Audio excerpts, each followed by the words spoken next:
Bom, já está em vigor no governo do Piauí a Previdência Complementar dos servidores estaduais. Todos os poderes já aderiram a essa iniciativa.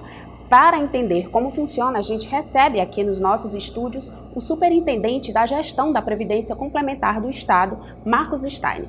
Olá, doutor Marcos, bom dia. Seja bem-vindo ao Bom Dia News. Bom dia, Maíra. Bom dia a todos os servidores, a todos os aposentados, pensionistas do Estado do Piauí e a toda a sociedade piauiense.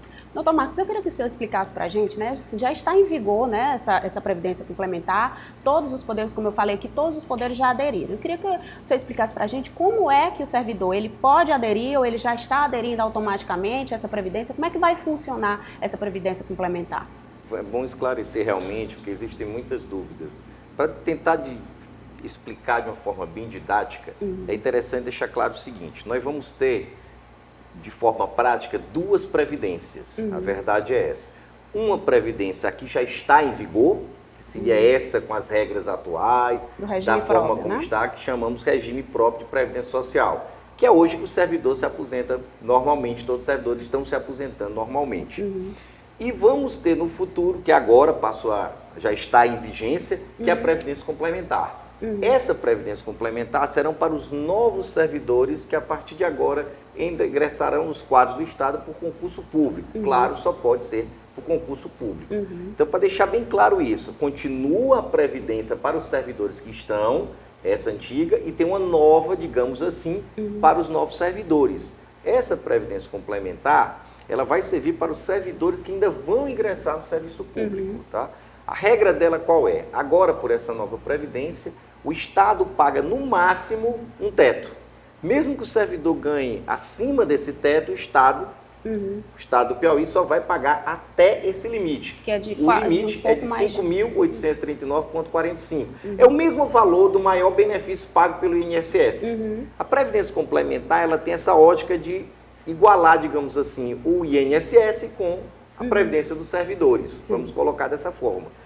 Quem ganhar mais do que esse valor, R$ 5.839,45, esse servidor já concursado vai já estar aderir à Prev Nordeste, que é um fundo de natureza privada, vamos colocar assim, para capitalizar aquilo que ele vai render, que ele vai aplicar naquele fundo na conta dele. É uma conta própria para o servidor, em que ele é o que render a mais, ele vai aplicar até o final da vida laborativa e ele poder viver daquele rendimento que ele acumulou durante o período. Ele pode, desde 1% do que exceder a 5 mil até o que ele puder contribuir. Então, esse percentual de contribuição, ele é definido pelo próprio servidor ou tem alíquotas que são estabelecidas pelo Estado? Pelo servidor. Na verdade, o servidor, esse valor que excede aos 5.839,45, o servidor vai dizer o que ele quer utilizar desse excesso. Se é 1%, 2%, 8%, 9%, 20%, 30%, então o servidor é que vai fazer o plano dele. O que a Prev Nordeste vai fazer é aplicar esse recurso em fundos de investimento, no mercado financeiro, claro, tudo em regras muito bem estabelecidas pelo Banco Central e pela CVM. Nós não podemos aplicar em qualquer tipo de regramento. Doutor Marcos, esse é um sistema que está sendo aplicado não apenas aqui no Piauí, mas tem outros estados que também aderiram, não é isso? Sim, nós já temos hoje na Prev Nordeste, já tem o estado de Sergipe, Bahia e Piauí. No Brasil já tem Espírito Santo, já tem Bahia e outros estados que agora eu não me recordo, acho que o estado de Minas também, outros estados também que já aderiram à Previdência Complementar. Lembrando que o Estado, na Previdência Complementar do servidor, aquele que vai entrar, ele já está dentro, claro, do sistema de no máximo 5.839 e já vai contribuir para o fundo da Prev Nordeste. Ele pode sair, ele não é obrigado a ficar contribuindo com o que exceder. Ele pode dizer, olha, ele tem 90 dias, nós vamos ter o escritório da Prev Nordeste aqui no Piauí, e ele pede para sair. Então ele pode fazer aí com que exceder esse valor, o que ele bem entender. Pode aplicar no mercado financeiro, pode, enfim, fazer um negócio, ou até não utilizar. Não, eu estou satisfeito só com o teto do INSS, eu vivo bem isso. Vou viver aqui com o que eu puder, o que exceder esse valor. Ele não é obrigado a ficar. Agora, a vantagem da Prev Nordeste, a vantagem de ficar com a Previdência Complementar do Piauí, é que o Estado também contribui. Quer dizer, o Estado contribui com 8,5%. 8,5%. Tem uma contrapartida do Estado. Então, ele já entra com o Estado contribuindo. Mesmo que ele contribua lá com 1%, o Estado contribui com 1%, com 2% e assim por diante. Mesmo valor que ele contribuir, o Estado vai contribuir até o limite de 8,5% no Estado. Ele pode ir além desse valor, pode acima contribuir com mais de 8,5%. Então, veja que é um modelo que eu preciso deixar claro que ele não é um modelo de capitalização pura, como houve uma discussão na reforma da Previdência. A participação do Estado, a capitalização pura é, por exemplo, o servidor não ter nenhuma previdência. Ele iria pegar o dinheiro dele e investir num banco para poder ter dinheiro para aposentadoria. Aqui não. Aqui se mantém o mínimo, que seria o valor de 5.839, que o Estado continua pagando. Aquele servidor que ganhar além desse limite, ele estará capitalizando esse recurso numa previdência complementar, que no caso da gente é a Prev Nordeste. E a vantagem daqui é que o Estado contribui também junto com o servidor, até 8,5%. O resgate desses recursos, né, dessa aposentadoria, como é que ele vai funcionar? O servidor ele pode requerer isso a qualquer momento, a partir do momento que ele já atingiu aquela idade, aquelas regras, né, para se enquadrar na aposentadoria, ele pode fazer isso a qualquer momento, ou ele fica também à mercê de uma decisão do Estado em relação à concessão desse benefício ou não? Não, a verdade funciona como? Quando ele se aposentar, ele já poderá, enfim, na regra de hoje, né? Vamos dizer que continue os 35 de contribuição e 60 de idade, que seriam 95 e 85 mulheres. Depois, quando o servidor se aposentar pelo regime próprio, até os 5.839,45, ele já pode começar a resgatar esse dinheiro. Mês a mês ele vai tirando o saldo, utilizando esse saldo de dinheiro. Pode, inclusive, também, se ele quiser, ao final do período laborativo, sacar o valor total. Claro, ele paga uma taxa administrativa por saque. Ele pode, inclusive, nesse meio termo, fazer a portabilidade, migrar de um plano para outro plano. Então, há essa possibilidade, ele funciona quase como uma previdência privada. A previdência privada que algumas instituições financeiras fornecem no mercado. Então, ele tem esse diferencial. Volto a dizer, a vantagem desse para as privadas é que aqui há a participação do Estado. Na privada, o servidor iria investir sozinho, só ele. Servidor, enfim, quisesse investir hoje, ele iria investir com um recurso só dele. Aqui o Estado também entra com a contrapartida, limitado, evidentemente, o Estado até o percentual de 8,5%. Tem um limite. Doutor Marcos, a gente está nesse processo de discussão no Congresso Nacional em relação a essas mudanças nas regras da Previdência. Agora foi-se colocado uma PEC, né, no Senado e que inclui estados e municípios nesse projeto de reforma da Previdência. De que forma isso pode vir a atingir os servidores aqui do Piauí? Pode ter alguma alteração em relação a essa previdência complementar ou não? Ela não interfere? Nenhuma dessas regras que estão sendo analisadas, avaliadas no Congresso Nacional, ela pode vir a interferir nesse modelo do regime complementar da Previdência aqui? Excelente pergunta, até porque é interessante o seguinte, a Previdência complementar, ela está dentro do bojo da reforma da Previdência. Ela, inclusive, todos os estados e todos os municípios, após 2 anos de aprovação da emenda da reforma da Previdência, aprovada a emenda, todos os estados, todos os municípios terão que aderir a uma previdência complementar. Então o Piauí já está se antecipando. Outros estados estão, porque já havia uma possibilidade, na verdade a previdência complementar ela já vinha como uma faculdade aos estados e municípios montarem uma estrutura de previdência complementar ou aderir a uma previdência de renome nacional. No caso do Piauí, nós aderimos à Prev Nordeste, que é situada hoje na Bahia, né?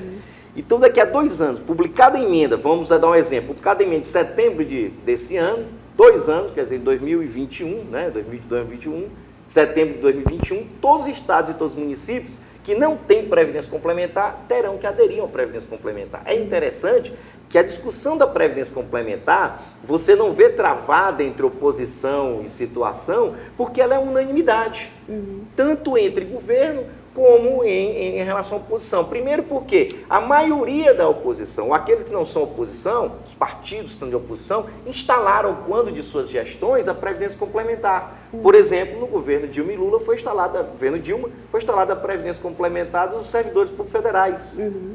Em São Paulo, foi uma das primeiras previdências do Brasil complementar, foi o Estado de São Paulo, administrado há muito tempo pelo PSDB. E assim você tem outras experiências. Então veja, a previdência complementar é uma discussão digamos, não há discussão, é uma unanimidade dentro do modelo novo da reforma da Previdência. Então, veja que todos os estados e municípios terão que migrar para a Previdência Complementar. E é interessante isso porque, evidentemente, que a Previdência Complementar tem outra faculdade, que no caso nosso aqui. Nós vamos incentivar a servidores que estão nessa Previdência antiga, ainda no regime próprio antigo, o ex-antigo IAPEP, migrar para a Previdência Complementar. Existe aí um bônus, a gente vai dar um incentivo, uma compensação para que ele migre da Previdência antiga, abra mão das regras dele e passem a admitir a regra da Previdência Complementar. Esse benefício se chama benefício especial, que é um valor, um plus a mais, dos 5.839, o Estado vai pagar um valor a mais para que ele venha migrar para a Previdência Complementar. Com essa Previdência Complementar, o Estado acredita que vai reduzir ou até sanar a questão do déficit da Previdência, que hoje é uma das principais reclamações do próprio governador, dos próprios gestores, que isso tem sido um gargalo da gestão? Olha, a Previdência Complementar, o marco dela tem que existir. Na verdade, se nós tivéssemos essa conversa aqui há 20 anos atrás, hoje nós não estaríamos falando em déficit da Previdência. Essa é uma análise minha e eu acho que qualquer um dos estudiosos da Previdência também fará essa mesma conclusão, acaba tendo essa mesma conclusão. Então, ela vai ser de médio a longo prazo. Né? Então, vai levar um tempo para que o Estado consiga surtir esse efeito, consiga sentir esse efeito nos cofres, no orçamento do Estado. Eu estimo que 10 a 15 anos é que começa a gente realmente a ter um efeito forte no orçamento, em termos de queda do déficit previdenciário. Que hoje está, hein? Hoje a gente fechou ano passado de 1 bilhão e 50 milhões, provavelmente esse ano a gente fecha na casa de 1 bilhão 150 a 1 bilhão e 200 bilhões. Eu acredito que é isso, no ano, de déficit. Estou falando déficit, né? Sem contar, evidentemente, o que é arrecadado, que o Estado ainda contribui para poder pagar os aposentados e pensionistas. Mas nós estamos trabalhando outras frentes, né? Por exemplo, nós estamos com uma consultoria, que é a FIA, Fundação Instituto Administrativo, que é ligado à USP São Paulo. Quem está à frente, inclusive, desse projeto da FIA é o Dr. Raul Veloso, economista e Dr. Raul Veloso, e nós estamos já mapeando vários ativos do Estado para que a gente consiga trazer recursos para o Estado. Existe a expectativa recentemente aprovada da sessão onerosa, dos recursos da sessão onerosa, que veja bem, como já nesse projeto da sessão onerosa, que foi um trabalho feito pelos governadores, pelo consórcio de governadores do Nordeste, junto ao Congresso Nacional, para que parte da sessão onerosa, aquele excesso dos royalties de petróleo, o excesso de descoberta de petróleo, esses recursos sejam destinados para a Previdência. Veja que eles já colocaram isso no próprio projeto. E a ideia qual é? É a gente continuar com o fundo de Previdência, o antigo, o que ainda está deficitário, que criar um fundo de Previdência novo, né, em que ele vá ser alimentado por esses ativos, sessão onerosa e outros que ainda virão, outros ativos possíveis, venda de imóveis, etc. À medida que esse fundo de previdência ele tiver recursos suficientes, eu vou trazendo servidores aposentados e pensionistas desse que está deficitário e sendo pago pelo que já está superavitário. A ideia é da gente fazer essa migração. Aí a gente consegue passar por esse momento, desses 10 anos, por essa transição, até que a Previdência Complementar venha a surtir efeito, até que o aumento de idade venha a surtir efeito, essas mudanças comecem a surtir efeito, nós vamos conseguir passar essa fase difícil de transição. Porque muita gente diz o seguinte, a reforma vai ser a solução para o país. A impressão que está se dando para todo o país é de que no dia seguinte à reforma da Previdência está resolvido todos os problemas do país, o que não é verdade.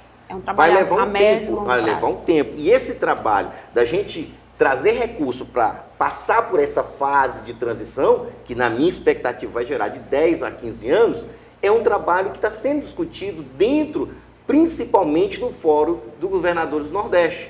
Há uma proposta concreta dos governadores do Nordeste, está sendo trabalhada essa proposta, capitaneada pelos governadores do Nordeste, para trazer mais recursos, para que a União distribua mais recursos para os estados, especialmente e exclusivamente para o déficit da Previdência.